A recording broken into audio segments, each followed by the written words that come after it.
Thank you for coming to the second annual KCC Diversity Symposium. If you thought last year was good, wait till you see the program we have lined up today. This year our theme is Identities and Context. Obviously, we are all in this world and we're not just one thing. You know, we might identify as male, we might identify as female, black, identify based on a religion or any other member of a group that we belong to. And so we take that into account when we think about our daily interactions here at Kingsborough, that we all come with so many multiple layers, and how do we interact and how do our multiple layers, affect our experiences here at school and in our personal lives. So that's what our symposium is about today. So we'll start out with a few words from our president, President Farley Herzig, and then we'll have our keynote speaker, Edgar Colón Rivera.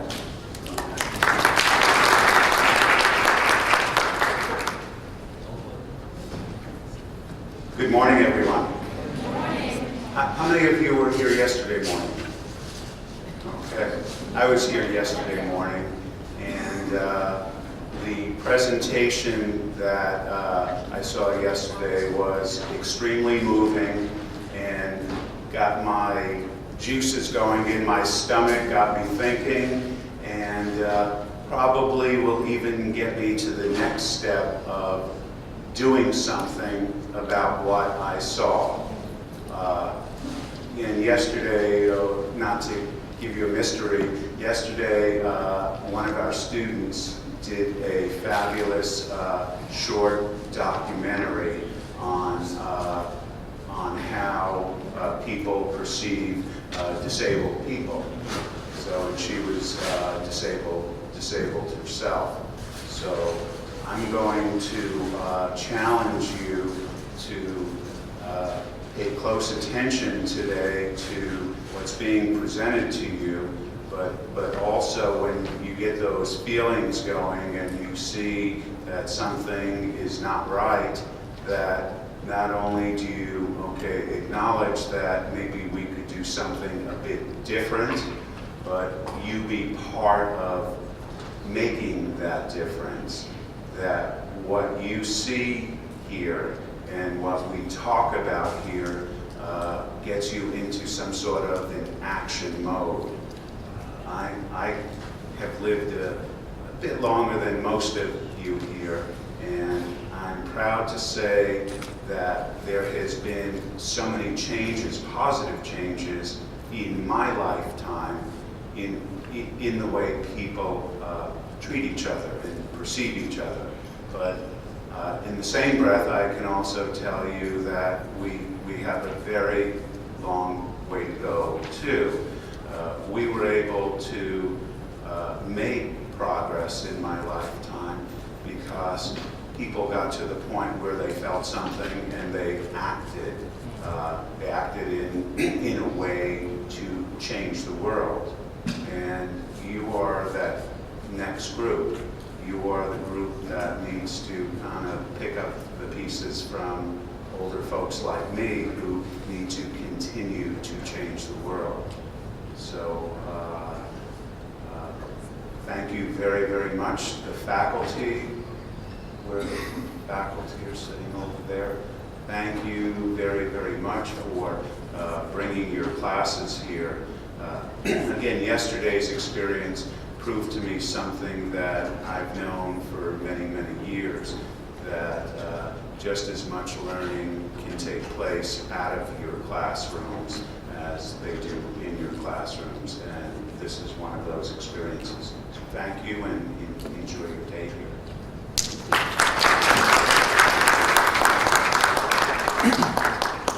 Good morning again. I just wanted to say that last year when Professor Kevisha Eccles and myself took this project of putting together the first diversity symposium on campus, we thought that it would be something interesting to do, a little bit challenging.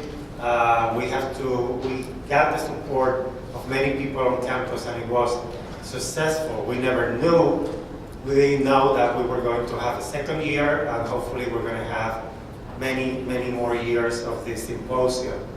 So I just wanted to thank you, all of you that are here, the staff, the faculty, the students that are helping us out also, for all your support.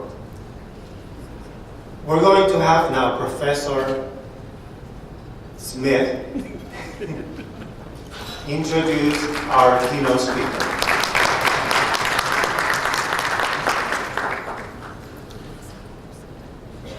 Okay, hello everyone.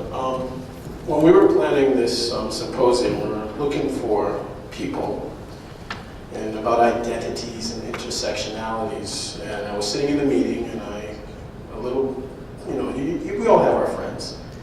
And we know our friends and people we know. And I thought, Edgar would be good for this. And I thought about all the things that I knew Edgar had done. He had been an activist in Latin America. He's an anthropologist at Columbia, HIV activist here in New York City, from New Jersey, queer identified bisexual, Puerto Rican from New Jersey, and devout Christian. And I thought, hey, I got the idea for somebody here. And at first I was like, are you guys sure? Can we handle this? And the answer was like, we're all adults. This is America. This is who we are. Let's talk about it. So I'd like to introduce you all to a friend of mine and colleague, Dr. Edgar Rivera, Colón, PhD in cultural anthropology, instructor at Columbia University, and visiting professor of sociology and urban studies at St. Peter's University, the Jesuit University of New Jersey. Welcome.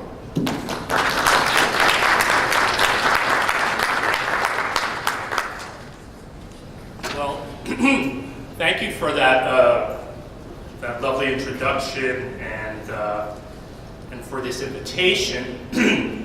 Michael failed to tell you that we also have something, a common bond, which is that we both smoke cigars. My grandfather on my father's side was a tobacco farmer in a small mountain town in the middle of Puerto Rico called Ebolito. And I smoke cigars. It's not good for your health, I know that. But I do it once in a while just to remember that my roots are in the land, right? And if we think about the generations of people who are behind us, right? The people who brought you here, all of them are tied probably to the land, right? So one of the things that we should think about when we think about diversity is sharing the space, the cultural landscape of America, right? So as we begin, let's think about our ancestors, whether they're in Baku, right? Or in China, or in Eastern Europe, or in Puerto Rico, in the Caribbean, in the Deep South, all the different places we can think of that our ancestors come from. And these are really the people who are pushing you forward, right? And you will be ancestors one day. So what we're preparing you to do is really to take on new struggles. And I think the president of the university, President Hersek, said that we're sort of passing the torch to you. So I have a presentation for you today, and I want to thank a few people. First of all, I'd like to thank Dr. Juan Morales Flores and Dr. Kavika Eccles for inviting me and taking this chance on me.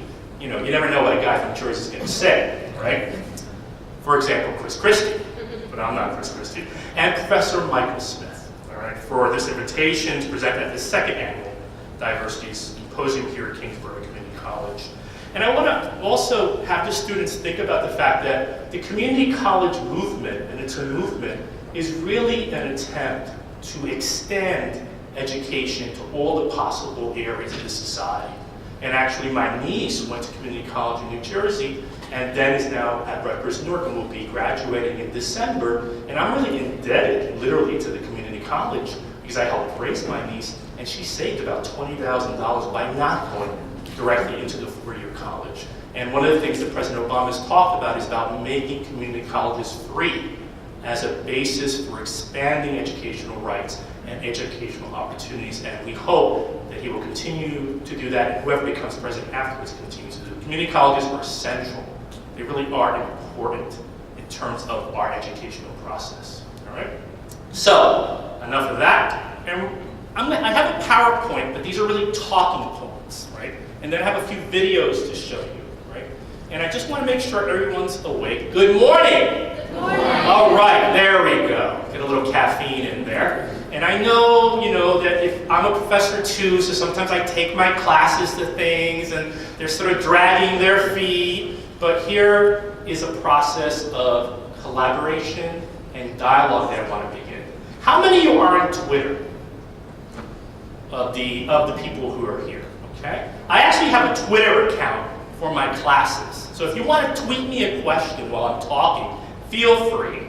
And you can get me at Edgar Rivera, PhD, at SOC, S capitalizes, OC, and then all capitals, SPUERC. So if you want to tweet me, I'm happy to get a Twitter on that, okay? I know some people don't like to raise their hands, but if you're on Twitter, feel free to tweet. All right, so let's begin our presentation today. And I'm sorry that it's a little, not as, it should be darker, but I'm sure we'll move forward. So, diversity, or the kind of multiculturalism we're thinking about for the 21st century, right, which is inclusion and part of justice, is about listening, right? Today, as I grabbed a cab at Sheephead Bay, my taxi driver was a man from Islamabad, Pakistan. And we talked about education, and we talked about politics, and we talked about what I was going to do. And I told him I was a medical anthropologist, and he asked for medical advice. I said, I'm not really a doctor, I'm a medical anthropologist, but he asked anyway, right? And I noticed as I was traveling through, because this man was driving me through, there was something called Baku, like diner or something, which is in Azerbaijan, right? And I said to myself, this is really interesting. There's a mix here at Kingsborough College that we don't have at St. Peter's and we don't have at Columbia. And in fact, anytime you have this sort of connecting of different cultures, language, religions, sexualities, genders, perspective, you have the potential for self and collective transformation, right? So you're at a time and in a place that's preparing you for the world that we're going to be living, deeply connected, deeply dialogical. So I'm asking you to think about that, how special this place is. And I want you, as I speak and as we talk today throughout all the workshops, to attend with the ear of your heart, right? The president said that he was moved. And what we have to do is first move people, and then cognitively they act, right? When we think about the Black Lives Matter movement here, it was acts that occurred that moved people into action. So what does it mean to attend to the, with the ear of your heart? It means to listen fully, to listen as a full body experience. And we encounter the world through our mind, through our hearts, through our guts, and yes, ladies and gentlemen, because I have a specialization in sexuality and gender, through our erotica, through our sexuality and gender. So when we learn, we have to learn full body. We have to bring our whole selves to it. And let me give you a little advice, and this is not on the agenda, but I'm going to give it to you anyway. One of the best things I ever did was go to therapy. Now, I believe in prayer, I believe in knowledge, but I also went to therapy, right? And in Latino culture, sometimes that's stigmatized, right? I spent 5 years in therapy, and at the end of the therapy, I had a great therapist. He was Brazilian, Puerto Rican, had been a member of the Black Panther Party, so I had a great therapist, for me at least, right? She said to me, Edgar, the point of all this has been for you to show up to your own life. The hardest thing to do can be to show up to your own life. In America, we have a problem. We haven't fully shown up to the complexities of our own country. We need a collective, democratic process that will bring us to a point where we show up to the many lives that make this country real. So those of you who are young, and there are free psychological services on campus, show up to your lives. Get that counseling if you need it. And also, let's begin to show up to the many lives that we're connecting with every day. All right, so attend with the ear of your heart. Who is this? This is William Stringfellow. He's a WASP, sort of working class, lawyer, went to Harvard, gay, and decided once he got his Harvard degree, he was going to live in East Harlem in the 1950s and 60s and represented poor people for a good portion of his life.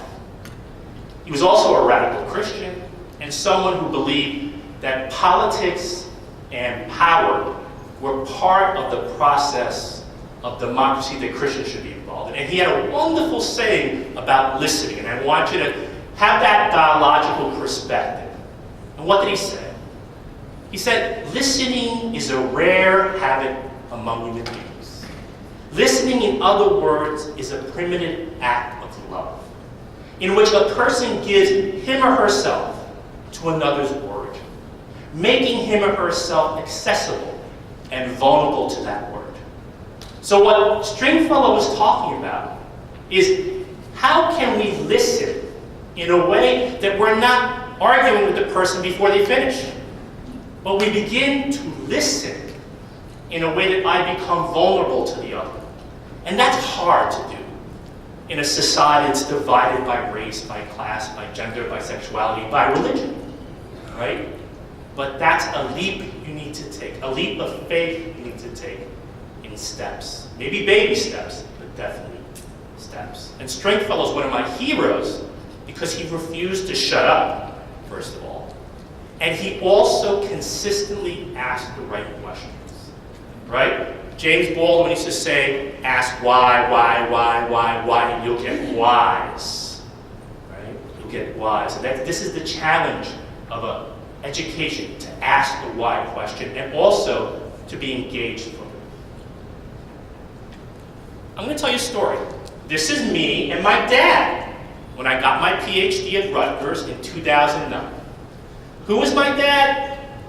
Light-skinned Puerto Rican from a mountain town, shows up in New Jersey, gets a job in a factory, and I honestly think they hired him because, you know, they confused him with another group. He was so light-skinned they didn't know he was Puerto Rican. They hired him, and lo and behold, his education in America was in a factory in Kearney, New Jersey, in what was called at that time Western Electric, the phone company, basically, right? My dad worked hard, 12 hours a day to get me through college and high school. But what was fascinating about my dad was that he was open. He just finished high school. My mom never finished high school. But he was an educated man. He was a wise man. And he would say to me, Edgar, be open, because the world will arrive at your footsteps if you let it. Right? And my dad, because he was open to the other people on that factory floor, and who were they? Irish, Jewish, Italian, people from the deep South, African Americans. Little Edgar Rivera Colón wound up eating, you know, gawamki and kielbasa and collard greens and lasagna. He wound up being exposed to a world, first through our guts, right, and then in our minds. My dad would tell me stories about all these different worlds that he would encounter. And of course, lox and bagels and all that other stuff. So my dad was an open man. And before I graduated, a couple of years before, I had a lover.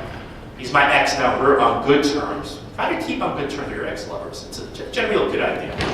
And he came to visit my family. My family loved him very much. He was from southern New Jersey, was a brilliant musician. He's actually the director of the revival of The Color Purple right now, the musical director. And my dad was speaking to him. This is a biracial man, father African American, mother white. And he had this habit, when he didn't understand people, he would say, can you say that to me in English?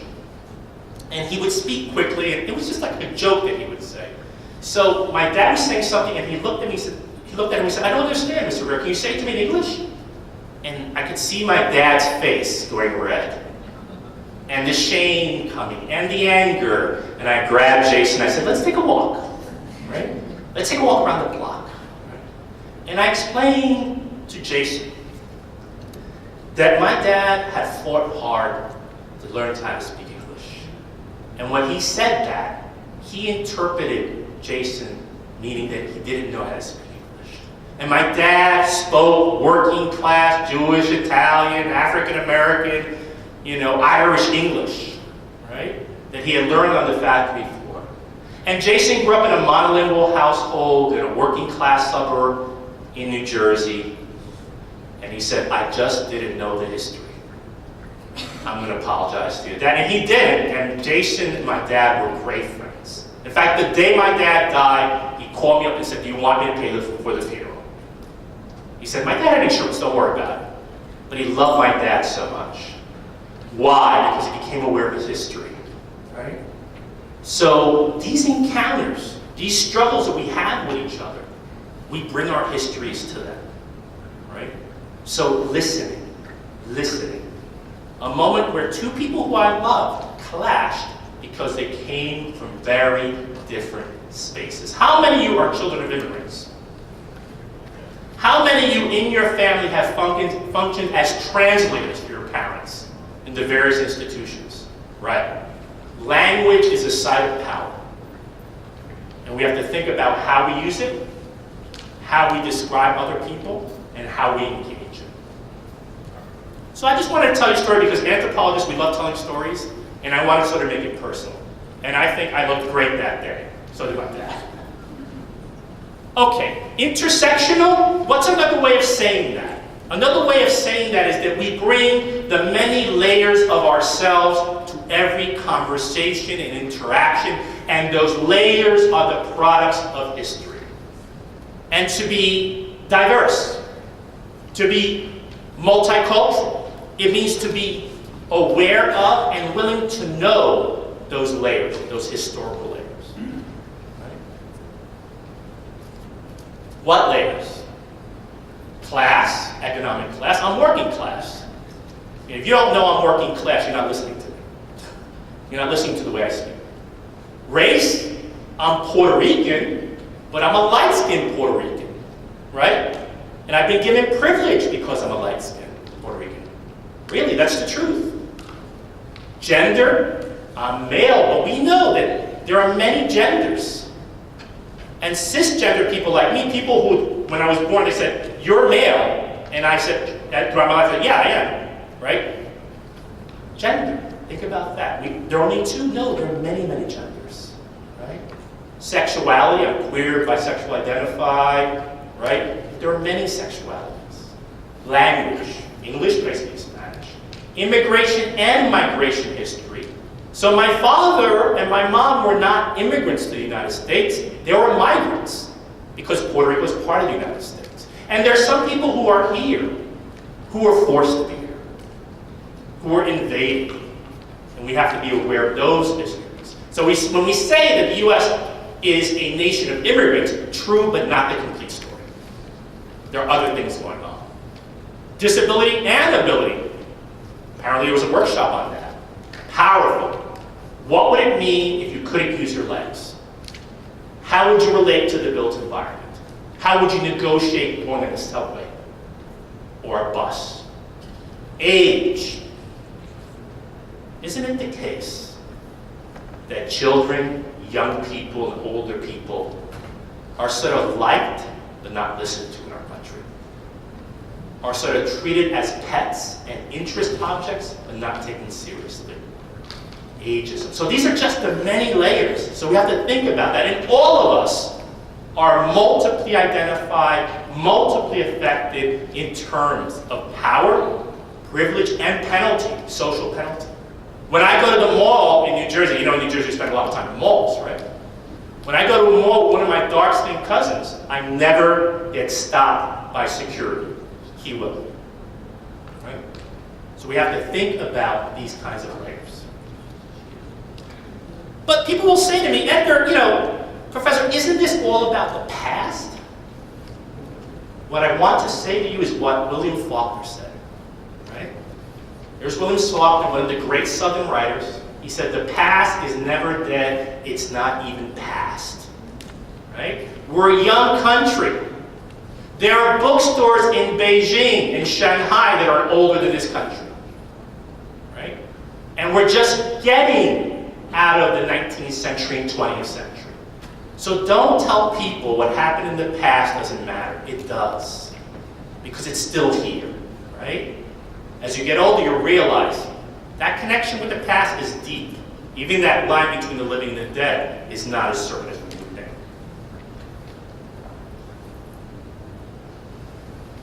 So what's one of the key points I'm trying to bring to you today? That our cultural differences are rooted in differences in history.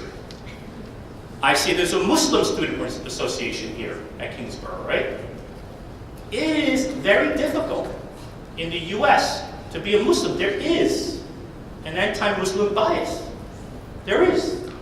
And we have to be aware of that as a nation that was founded sort of as Christians, right?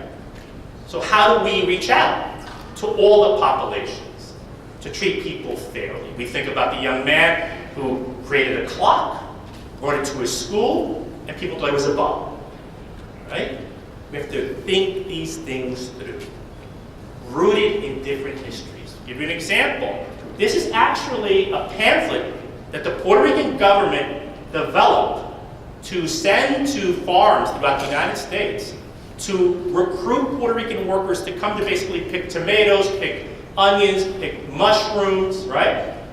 And you can trace the development of Puerto Rican communities to that work. So people come here for various reasons, various routes of entry. Campbell Soup, Camden, New Jersey. The Puerto Rican community in Philly and Camden would not exist without the farming work that was done. Again, we're people of the land. What kind of diversity do we need? Do we need the food court, the mall diversity? Right? Do we need Subway here, Lotus Express here, Grill, Cajun Grill there? Is that all we're about? Or do we need something more complicated? And let me tell you, I like the food mall. I like the food courts at the mall. I enjoy it personally. I don't think my doctor wants me to go, but I like it, right? But there's something deeper. Multiculturalism, anti-racism work is deeper than this. It's not just that I recognize the differences, but I ask, why is that person's life chances different than mine for differences that they have no control over? Why is that the case? We need something stronger. We all can do it. This is an image of originally Rosie the Riveter during World War II, and it's changed, right? To think about, we need a stronger understanding of cultural difference. We need a stronger understanding of diversity, and we need to look at how the symbolic and material resources of our society are divided unequally according to class, race, sexuality. I'll give you a perfect example, all right? My brother worked in a warehouse for 25 years, and he went to Puerto Rico, and he's still there, right? He made a lot more money than I ever made. He never finished high school. But if I say to you, I'm a professor, I'm given symbolic status. Although he made a lot more money than I did. And he's actually an incredible business person, right? So just because I'm affiliated with some institution, I'm given more symbolic resources. So we have to think, can we have a democracy if we don't have a more fair distribution of economic and symbolic resources? Culture needs to be embedded in history and the dynamics of economic and political power. That's like a fundamental understanding of sociology, of anthropology, of history. Then when we think about culture, let's think about those elements as well. So it doesn't just become, we're different, and that's great, but these differences mean something, and that our institutions have to respond. The school needs to respond to that history. The healthcare needs to respond to it. The labor market needs to respond to it. The churches, the mosques, the synagogues need to respond. The temples need to respond to it. All these institutions need to respond to it. So, I'm going to give an example of diversity today.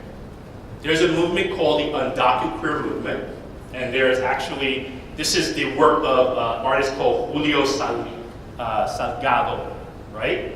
And he does all these posters for people who are undocumented and queer and who come out both as undocumented, mostly young people, and queer.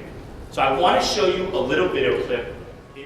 When I hear the word the words American Dream, the images of, you know, the Statue of Liberty pop into my head, the images of immigrants coming to our country pop in my head, and the feeling of being in history class and learning about the story of America kind of pops into my head as well, because I think the American dream is ultimately coming here for a better life and working really, really hard to move on up in the world, and to try to give your family and your kids a better life. My name is Moises Serrano. My name is Moises Serrano. My name is Moises Serrano. My name is Moises Serrano, and I am an undocumented student working in the immigrants' rights movement. I've been in this state and in this country for over 21 years. I was born in Mexico, and when I was 18 months old, due to poverty and extreme poverty, when my parents saw that they could no longer support myself and my two sisters, they did, in my opinion, what any loving parent would do, and they made the hardest decision of their lives. And that was to migrate to a foreign country, cross hundreds of miles of desert just to get here. Come to a country where they don't know the language, they don't know the culture, but what they knew was that they believed in a dream. They believed in the American dream. They believed that if they came to this country and worked hard, that they could give my sisters and myself a better life. And through an education, they told me that I could become anyone that I wanted to become. There's a lot of poverty. I mean, people come to this country, everyone comes for the same reason. Our families came, generations ago for a better life. And I think that we need to remember that. I've met with one story that really sticks out in my mind is I worked with this family, and the kids were dreamers, and we were talking about what they remembered about being in Mexico. And the kid said, I remember being hungry. He told a story about his mom would send him out in the morning to go and follow the chicken, and he was following the chicken to see where she laid the egg. And so he would get the egg and bring it back, and the family of four would split the egg 4 ways, and that was a meal. And that's just sad. These people are coming here because they're hungry, because they're poor. I mean, very, very poor. We could get into how NAFTA and our trade policies contribute to that, but that, we could go on all day. But we need to be compassionate. We need to be, where's our humanity? I am a gay undocumented Latino, living in the South, living in North Carolina, and my rights as an undocumented man and my rights as an LGBTQ man are one and the same. And we have to fight for both if we want full equality for everyone in this nation. We're here, we're queer, undocumented and without fear. The people, united, will never be defeated. Undocumented, unafraid. Undocumented, unafraid. So it wasn't okay to be Mexican, it wasn't okay to be undocumented, it wasn't okay to be gay. So I felt like every single aspect of my life was under attack every single day. What Secure Communities is a partnership at a detention center, at a jail, with immigration officials. So had this officer arrested my sister and taken her to jail just to verify her identity, which is what he wants to do because he wants to keep the streets safe. Basically, Secure Communities would have been triggered. They would have done a background check on my sister. They would have known she was undocumented, and they would have immediately started deportation proceedings on her. And this is happening all across the country. President Obama has deported more people than any other administration in the history of our nation, actually. He's deporting about 1,000 people per day, and it's been almost 2 million people under his administration or more now, so it's a crisis that really needs to be highlighted. If you're undocumented, you're always going to live in fear, and it's never going to go away. My own country was telling me that I didn't belong here, and I didn't understand why. I felt dirty to my core. I felt that something was wrong with me, and I didn't understand why I was being rejected. My own country was telling me, go back to where you're from, we don't want you here, you don't belong here. Every time I get on the road, I'm scared of being stopped. Every time that you see those blue lights, your heart starts to race, it drops, and you start to think, oh gosh, are they after me? What is the cop going to do? The threat is real and the danger is real. And it's something that we must face every day until something is done. And I am so lucky because I have both of my parents, but every single day I must live with the fact that when my mother and my father go out to win the bread for my family, they may never come home, that I may never see them again. I remember being enchanted by the American dream, and I remember dreaming about visiting the Statue of Liberty, because the Statue of Liberty was talking about my family. It was talking about, give me thy weak, give me thy poor, and immediately when I was young, I knew that that was my family. So I felt kind of honored that Lady Liberty was talking about me, you know? We're not here to mooch off the system. We are not here to take anything that might belong to an American citizen. We are here just to make our lives better, and all we're asking for, again, is just a fair shot.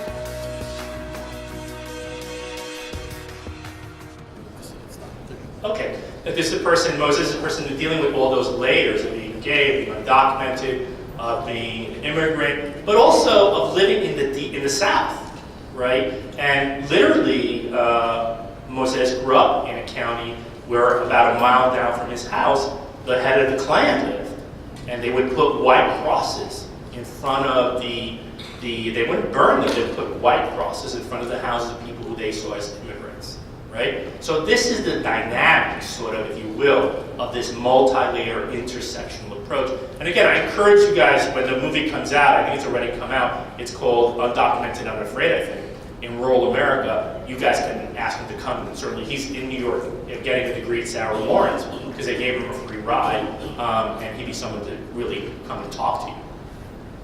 So I sort of want to wrap up so we can have some questions, and I want you to know another thinker. His name is Howard Thurman. Dr. Thurman was actually Dr. King's spiritual advisor. He was an activist in the earlier part of the century. He's written a lot of meditations and books, and he was actually a disciple of Gandhi as well. And he had a great quote, which was, don't ask what the world needs, ask what makes you come alive and go do it, right? That one of the ideas of having an education is for you to learn what makes you come alive. Because what the world needs is more people who have come alive, more people who are actually passionate about the things they do, right? And that's one of the goals also of social justice. And I want to talk to you about a story that Dr. Thurman tells in one of his writings when he was a boy in the South. That's Haley's Comet. And the time that Haley Comet was coming, a lot of people started saying, you have to take a pill, otherwise you'll die, right? Something tragic will happen to you in this small African-American community where he grew up. And actually, he asked his mother about it, and it's a beautiful story. He says to his mom, what will happen to us if that comet falls out of the sky? My mother's silence was so long. And think about this black woman, what her ancestors had been through, who he was, who she was to him. My mother's silence was so long that I looked from the comet to her face, and there I beheld something, her countenance, her face, that I had not seen, that I'd seen only once before. When I came into her room and found her in prayer, when she spoke, she said, nothing will happen to us, Howard. God will take care of us. Right? That one of the elements, right, of a democracy is hope. A faith in the possibility that we can, across our differences and through our differences, come to a conversation that builds us together. So what is the American project then? I ask myself. America is a political project. You could come here tomorrow and be an American. That gambles on the resiliency of ordinary people. That ordinary people can run this society. And their willingness to have hard conversations about making our country fully democratic. And the struggles that were talked about earlier by the president is about that process of making this country more fully democratic. That's the political project. But you have to have some hope, and you have to have some faith, and you have to have honest dialogue. So I'm going to end a little with Martin Buber, Jewish theologian, philosopher, activist. And Buber had a great story, right? Before his death, Rabbi Zuskia said, "In the coming world, they will not ask me, 'Why were you not Moses?' They will ask me, 'Why were you not Zuskia?' In the coming world, they will ask you, 'Why weren't you fully yourself?' Why weren't you perfect? Why weren't you Dr. King? Why weren't you Albert Einstein? No, why weren't you Edgar Rivera Colón? Why weren't you Michael Smith? Right? Why weren't you Kalika Eccles? Because that's who you're called to be. All real living is meaning. Martin Buber again. Great Jewish thing. And this is Lucille Clifton. Great poet, great woman, recently passed away. Spent her life not necessarily doing poetry professionally, but writing it anyway, because she followed her passion. And there's a beautiful clip that I hope goes through of one of her poems called "Won't You Celebrate?" I want to end with that, and then we'll get to questions if you like.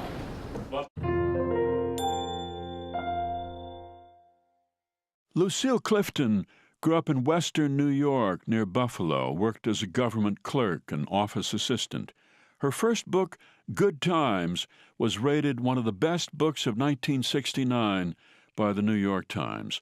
Lucille Clifton, who said one should wish to celebrate more than wish to be celebrated. Won't you celebrate with me what I have shaped into a kind of life? I had no model. Born in Babylon, both non-white and woman, what did I see to be except myself? I made it up here on this bridge between starshine and clay, my one hand holding tight my other hand. Come, celebrate with me that every day something has tried to kill me and has failed.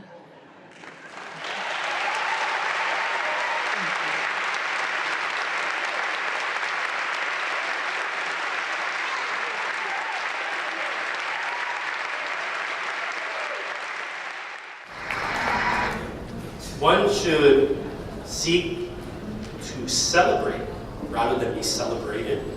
And something has tried to kill me and failed. Right? Great insights there. So I want to thank you. I know that we have like 6 minutes left if people want to ask me a question. I know people have classes to go, but I'd be happy to ask questions, actually answer questions, and I might even ask a few questions in the process. Thank you.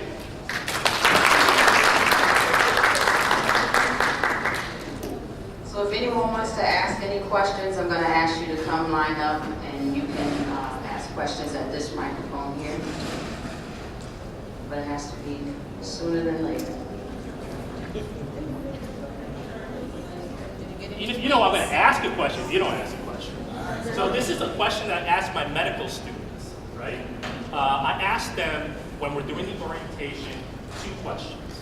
I ask them, of all the lives you could live, why are you living this one? First question. Second is, who are your peoples? Tell me who your peoples are. Why don't you tell me? Come on here. Who are your peoples? You tell me who your peoples are. Because when I was growing up, in our neighborhood, people would say, who are your peoples? And you say, oh, my peoples are these people and those people from there and there. So who are your peoples? What's your name? Leslie.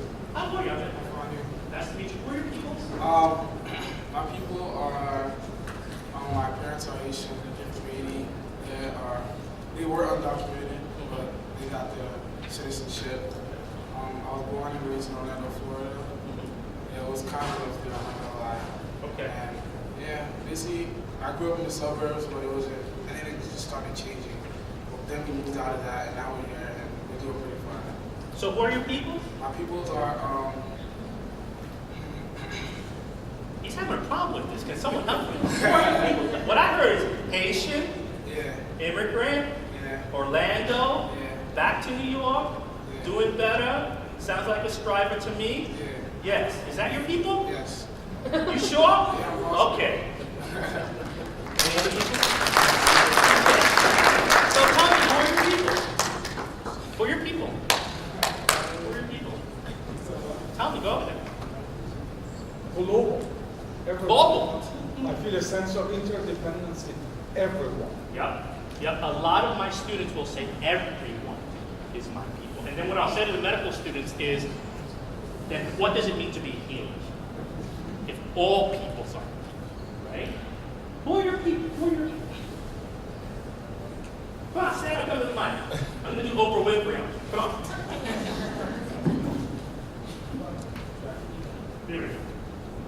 Who are your people? What's your I basically have, I'm Harvey. I basically have the same background as him, except that I was born and raised in Haiti. And I think for my background, and I'm a veteran, so I was. So you're a veteran of our army? Yeah. Okay. Yeah. I was living away from my family for almost 4 years, so I just got out of the army last year. I think my people is the ones who care for me and who want to be there for me. So, Haitian, Army veteran, went away, saw the world. Yeah. What is the good, the good, and the bad, right? Yeah. And the people who care for you. Exactly. The caring community. Exactly. People who care for you. All right. Thank you very much.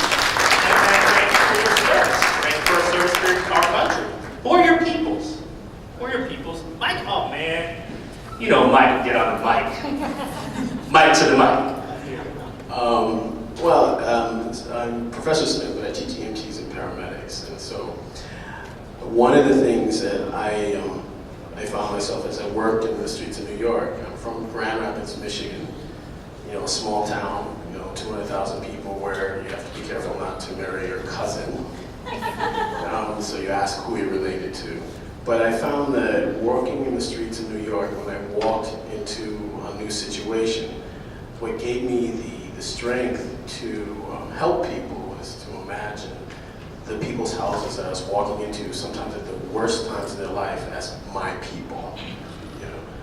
And so I walk in, I see all these different people I didn't speak the same language as. These are my people. This could be my grandfather. This could be my mother. This could be my brother.